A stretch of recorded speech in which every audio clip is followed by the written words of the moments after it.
ये भारत यति और सतियों का देश है। धर्म की यहाँ जय जयकार सदैव होती रही, होती रहेगी। हाँ, थोड़ा कम ज्यादा अंतर पड़ता रहेगा। अब आज क्या धर्म को समझे जो बॉयफ्रेंड गर्लफ्रेंड ये दलित दुराएं दिमाग में बैठ गई है, ये क्या समझेंगे कि धर्म किसे कहते हैं, पातिव्रत धर्म किसे कहते हैं, एक पत्नी व्रत किसे कहते हैं, जिसका पाणी ग्रहण किया, आजीवन निर्वाह किया। अब वो पति सेवा में पति को बैठाना, उनको जल पिलाना, फिर इसके बाद कहा भगवान आपके घर में एक अतिथि भगवान उस दरवाजे पर आए, आदेश हो तो मैं उनका स्वागत करूं, भिक्षा दे दूं। कहा तत्काल जाइए, तत्काल जाइए। वो कुछ फल फूल अन्न आदि लेके गए। तो आप इतना विलंब क्यों किया? वो तो उस रोष में थे कि हमारा तप बढ़ चुका है, मैंने बगुली के देखा था वो भस्म हो गई।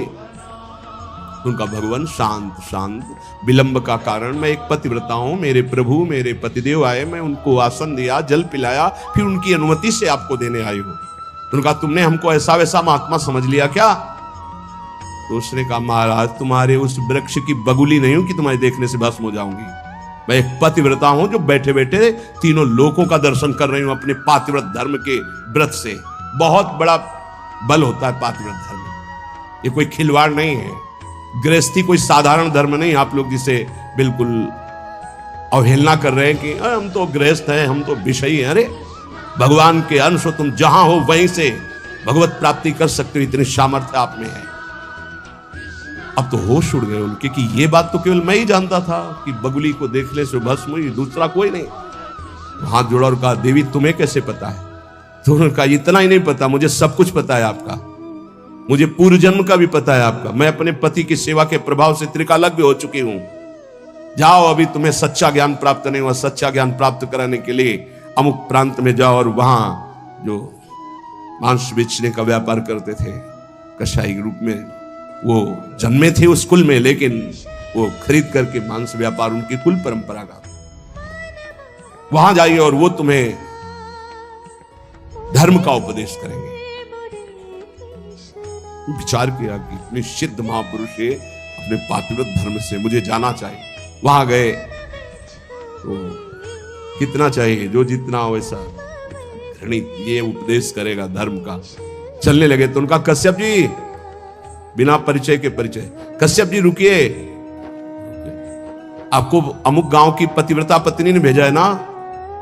हाँ, पहले फोन तो था नहीं कि फोन कर दिया होगा। बोले आप रुकिए, मैं अपना व्यापार रूपी पूजा कर्म कर लूं, फिर आपको मैं उपदेश करता हूं। आश्चर्यचकित हो गए, इतना मलिन कार्य करने वाला और त्रिकालज्ञ है ये भी, बिना परिचय के परिचय जानता है, और वो पत्नी ने क्या कहा ये मुझे कैसे? बाद में जब अपनी सेवा से निवृत्त हुए तो दुकान को अपनी प्रणाम किया, पैर छुआ और वो कर्म भगवान को समर्पित किया कि मुझे जिस कुल में जन्म दिया वो मैं कर्म कर रहा हूं और नाम जब निरंतर चलता। उन्होंने कहा पहले तो मैं पूछना चाहता हूं आप इतना निंदनीय कर्म क्यों करते हैं? तो उनका है मेरी कुल परंपरा से चल रहा है। फिर तुमको इतना पवित्र ज्ञान कैसे हो गया तीनों काल का? बोले मैं निरंतर नाम जप करता हूं, अपने कर्म को भगवान की पूजा समझता हूं। और आओ, और घर ले गए और दिखाया कि श्वेत पलंग पर बूढ़े माता पिता बैठे हैं। जाके साष्टांग दंडवत किया। बोले जो उससे धन मिलता है उससे मैं अपने इन भगवान की सेवा करता हूं। रात दिन माता पिता की सेवा के प्रभाव से, नाम जप के प्रभाव से, अपने व्यापार को भगवान की पूजा समझने के प्रभाव से मुझे तीनों काल का ज्ञान है। तो उन्होंने कहा मेरी तपस्या अपूर्ण क्यों है? कश्यप जी ने उन्होंने कहा इसलिए कि तुम अपने माता पिता की अवहेलना कर चुके हो और वो वृद्ध माता पिता भटक रहे हैं, उनकी सेवा छोड़कर उनकी अनुमति के बिना तुम ये ऐसा, जाओ पहले उनकी आज्ञा का पालन करो। आप समझो, महाभारत में पढ़ के देखना, भगवान श्री कृष्ण द्वैपायन व्यास देव जी ने लिखा है, आज उन्हीं माता पिता से जिनसे परम सिद्धि प्राप्त होती है, परम कृपा प्राप्त होती है, ये नादान लोग नहीं जान पा रहे और अपना कर्म नाश कर रहे हैं, कर्म नाश कर रहे हैं, पूरा जीवन नष्ट कर रहे हैं। हम इस विषय में इसलिए बोल रहे हैं कि आजकल बहुत बच्चे उद्दंड हो रहे हैं और ब्याह हुआ तो वही नई बच्चियां जिनको अपने माता पिता का सम्मान करना नहीं आया, वो अपने पति के माता पिता के साथ दुर्व्यवहार करते हैं, पति के को अधीन करके दोनों मिलकर उनको पीड़ा पहुंचाते हैं। हम वयोवृद्धि की बात कह रहे हैं, हम उनकी बात नहीं कर रहे जो समर्थ हैं, कर सकते हैं, जो शोषण करते हैं हम उनकी बात नहीं कर रहे हैं। हम उनकी बात करें जो असमर्थ है, चलने में भी असमर्थ है, अब उनके ऊपर डंडे का प्रहार, उनकी पिटाई बिल्कुल ठीक नहीं। हे भ्रातर, भोगा सुभुक्ता, जो तुम कर्म कर रहे हो सुभुक्ता तुम्हें भोगना पड़ेगा, और बहुत भोग चुके हो। जैसे मां के गर्भ में कितना बड़ा दंड भोगा तुम्हें याद भी नहीं है। इसलिए भवतानापि संसार मध्य, दोबारा इस संसार के बीच में जन्म ना हो, ऐसा उपाय कर लो। क्या?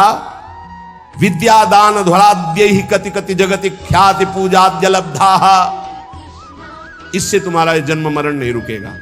बहुत पढ़ लिख कर विद्वान हो गए हो तो तुम्हारी ख्याति हो जाएगी, बहुत दान दे दोगे तो तुम्हारा यश हो जाएगा, बहुत भोग सामग्री आहार विहार बांट दोगे, बहुतायत रूप में तुम्हारे पास आ जाएगी, लेकिन तुम्हारा जन्म मरण नहीं रुकेगा। जन्म मरण रुकेगा अद्याहारे पियादृच्छिक उर्गुणवानप्यहो समृतात्मा श्रीमद वृंदावनेस्मिन् सतत मठ सखे सर्वतो मुक्त संगाहा। आहार विहार की चिंता छोड़ दो, योगक्षेमम वहाम्यहम का ठेका भगवान लेते हैं। अपने कर्तव्य का धर्म पूर्वक पालन करो, धन की चिंता मत करो। आ जाओ श्री धाम वृंदावन, सत्संग सुनो, उसके अनुसार आचरण करो, साधना भजन करो, तुम्हारा परम मंगल हो जाएगा, आवागमन से मुक्त हो जाओगे।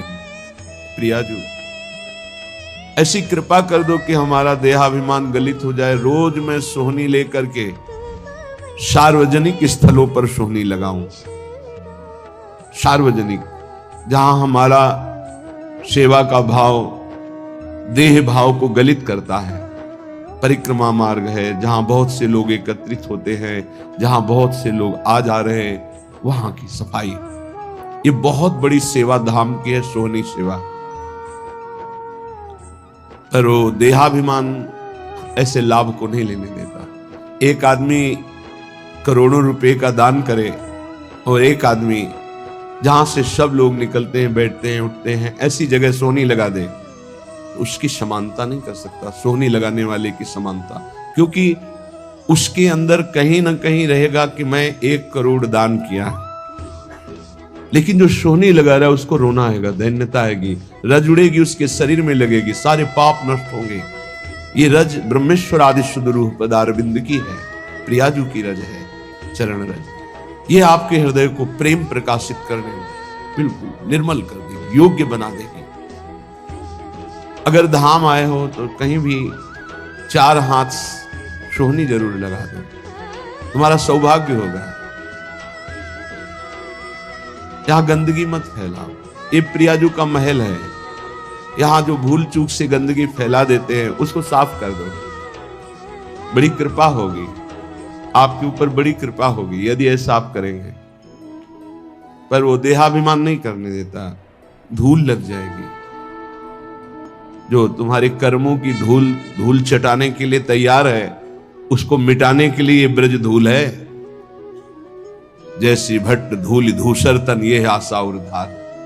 बड़े वो महान भाग्यशाली हैं जिन्होंने ब्रजरज के द्वारा समस्त कर्म बंधनों को छिन्न भिन्न कर दिया है। ये जल्दी समझ में नहीं आएगा, ब्रजरज लगाने की हिम्मत नहीं पड़ेगी पापात्मा को। देखते हैं कि अगर ऐसे हुआ भी तो ऐसे ब्रजरज लेकर ऐसे लौटने की, लगाने की, ये बहुत महापुरुषों के गूढ़ वचन है। रज का जरूर सेवन कीजिए, बहुत प्रार्थना, ये अमूल्य। समस्त ब्रह्मांडों में कहीं भी ब्रजरज की समानता करने वाली, कहीं की रज की महिमा नहीं कही गई, ब्रजरज की महिमा वर्णन की गई। स्वयं श्री भगवान 1 वर्ष तक शास्त्रों वचनों का रूप धारण करके संपूर्ण ब्रज 84 कोष की रज का स्वाद लिया। जब ब्रह्मा जी ने अपहरण किया तब भगवान ही स्वयं बछड़े बने।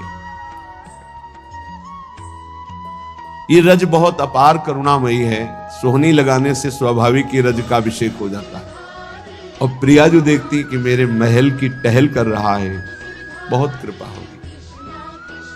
संपूर्ण वृंदावन, संपूर्ण ब्रज हमारे प्रभु का निज घर है, निज घर है। कहीं भी सोहनी लगा रहे हो तो प्रभु के घर में लगा रहे हो।